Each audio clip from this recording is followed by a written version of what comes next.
नमस्कार दोस्तों, study glows में आपका बहुत बहुत स्वागत है। हाल ही में आईआईटी दिल्ली और जापान के रिसर्चर्स ने अध्ययन के दौरान पाया कि अश्वगंधा और प्रोपोलिस कोविड-19 की वैक्सीन बनाने में मददगार साबित हो सकते हैं। जानेंगे कैसे अश्वगंधा कोविड-19 वैक्सीन बनाने के लिए रामबाण उपाय हो सकता है। अश्वगंधा और प्रोपोलिस के बारे में भी जानेंगे और भारतीय सरकार द्वारा लिए गए स्टेप्स को भी देखेंगे। आइए स्टार्ट करते हैं लेक्चर। अगर आपकी कोई भी क्वेरी है तो आप मेरी फेसबुक प्रोफाइल राशि सिंघल पर पूछ सकते हैं, मैं जरूर आंसर करूंगी। जब से कोरोना वायरस का जीनोम और स्ट्रक्चर पब्लिक हुआ है, तभी से विश्व भर में इसकी वैक्सीन बनाने को लेकर रिसर्च और एक्सपेरिमेंट्स जारी हैं। इसी कड़ी में एक और रिसर्च सामने आई है। आईआईटी दिल्ली और जापान के national institute of advanced industrial science and technology के वैज्ञानिकों ने रिसर्च के दौरान अश्वगंधा और प्रोपोलिस में कोविड-19 के अगेंस्ट प्रिवेंटिव वैल्यू पाई। देखिए, ये जो अश्वगंधा है, इसमें थेराप्यूटिक और प्रिवेंटिव वैल्यू देखी गई कोविड-19 इन्फेक्शन से लड़ने के लिए। तो बात करेंगे इस रिसर्च की। रिसर्च में पाया गया कि अश्वगंधा और प्रोपोलिस कोरोना के मेन एंजाइम को टारगेट करते हैं। इसका मेन एंजाइम, कोरोना वायरस का मेन एंजाइम MPRO होता है। इसे मेन प्रोटीज भी बोलते हैं। देखिए, जो MPRO है, वो एक एंजाइम है, मतलब एक प्रोटीन ही है। टिपिकली प्रोटीन्स होते हैं जो कि लिविंग ऑर्गेनिजम्स में जो भी केमिकल रिएक्शंस होते हैं उनमें हेल्प करते हैं। जैसे मैं एग्जांपल दूं डाइजेशन का, तो जो ये MPRO है वो कोरोना का मेन एंजाइम होता है। यही बॉडी में वायरस को रेप्लिकेट करता है, मतलब अपने जीनोम की खूब सारी कॉपीज बनाता है, जिससे वायरस रेप्लिकेट हो जाता है। वायरस की मात्रा बॉडी में बढ़ जाती है और वो और लोगों को भी इन्फेक्ट कर सकता है। तो जो अश्वगंधा है वो इसी को टारगेट करेगा, इसके मेन एंजाइम को। तो सबसे पहले ये जान लेते हैं कि जो अश्वगंधा है वो क्या है। देखिए, जो अश्वगंधा है उसका साइंटिफिक नेम विथेनिया सोमनीफेरा है। ये एक टाइप की मेडिसिनल हर्ब है। इसे इम्यूनिटी एनहेंसर के रूप में जाना जाता है। ये हमारे स्ट्रेस को भी मैनेज करता है, ब्रेन फंक्शंस को बढ़ा सकता है, ब्लड शुगर को कम करता है, एंजाइटी, डिप्रेशन जैसी जो बीमारियां होती हैं इनसे लड़ने में भी काफी कारगर है।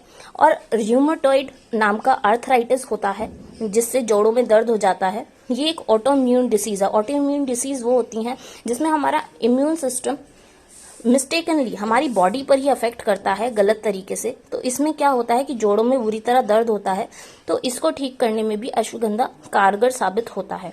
तो ये था छोटा सा नोट अश्वगंधा के बारे में। एक बार हम प्रोपोलिस को भी देख लेते हैं, जब अपनी रिसर्च पर वापस आते हैं कि इस रिसर्च के दौरान हमें क्या मिला है।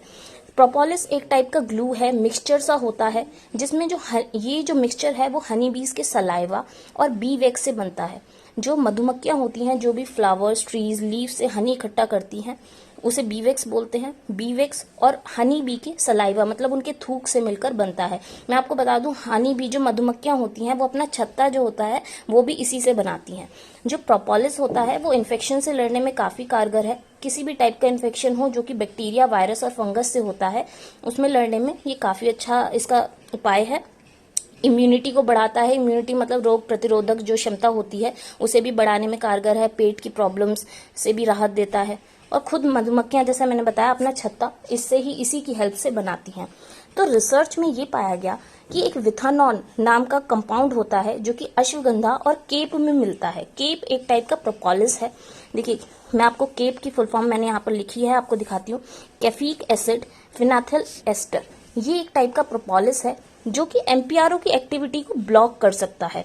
तो इसमें गुण देखे गए हैं कि ये जो कोरोना वायरस है उसके इन्फेक्शन को रोकेगा, ठीक है, उसके इन्फेक्शन को बढ़ने से रोक पाएगा। तो इसी कड़ी में हमारे इंडियन गवर्नमेंट ने भी, क्योंकि मेन क्या है कि कोरोना वायरस से लड़ने के लिए हमारी बॉडी की इम्यूनिटी, हमारी रोग प्रतिरोधक क्षमता ज्यादा होनी चाहिए। तो इसी कड़ी में हमारे इंडियन गवर्नमेंट ने भी कुछ स्टेप्स लिए हैं। जैसे एक टास्क फोर्स बनाई है जिसमें आयुर्वेदिक मेडिसिन पर रिसर्च होगी जो कि इम्यूनिटी को बढ़ा सकती हैं और जिससे हम कोरोना पर अंकुश लगा पाएं। और आयुष संजीवनी ऐप भी लॉन्च करी है इसी कड़ी में।